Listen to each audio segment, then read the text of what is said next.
Hi, I'm Jake Moser. I'm one of three brothers that currently own and operate Moser's Maple LLC. A lot of people don't realize it, but actually maple is the first agricultural crop of New York State each year. In spring, we tap the trees, we collect maple sap. Generally, maple sap is 2% sugar, 98% water. To make legal maple syrup for me or other producers to sell, it needs to be 66% sugar. The traditional way is you'll see the bucket hanging on the tree. More advanced way is a tubing system with tubes running to a tree, a tap within the tree, and a lot of times what you don't see are these little houses where they're actually maple producers are applying vacuum to the line.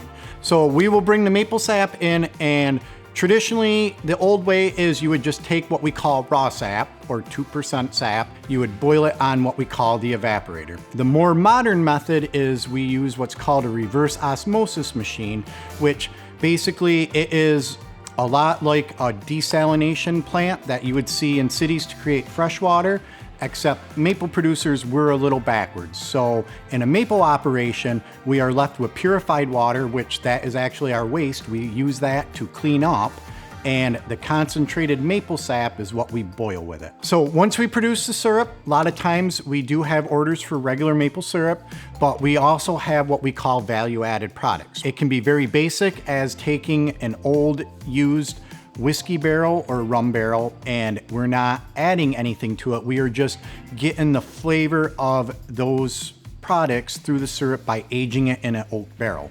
Or we can do something that's called maple cream, maple spread. That would be the next step above syrup by evaporating the water off. A lot of times people will use it for toast or something like that in the morning for breakfast. They'll put it on ice cream. What we're most famous for is maple candy. So when we start our candy process, we'll put the regular maple syrup into what is called a steam kettle.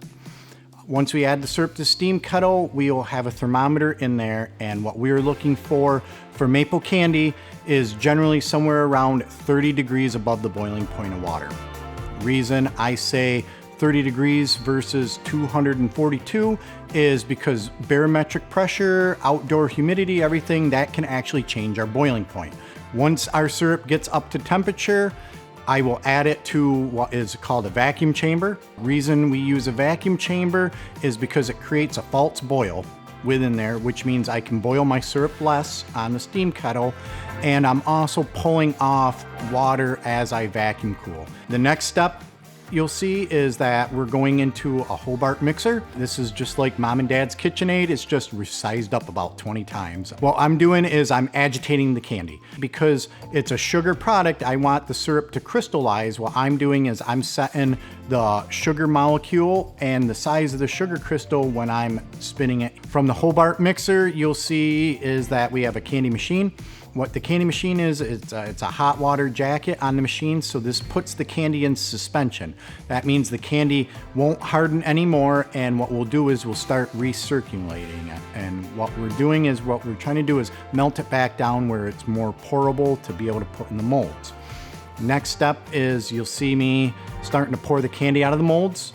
Traditionally, you would pour one mold at a time.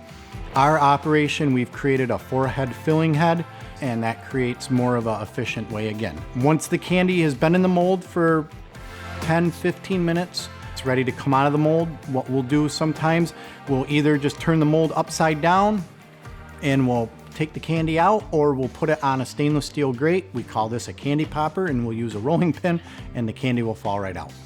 Once we have unmolded the candy, we will move to packaging. Packaging can be anywhere from a box, a 1-pound box. It can be a half-pound box, which with us is a 3-layer box, or it can go into individual 4-piece plastic bags. And this is what we send to our customers into stores so they can either enjoy or resell.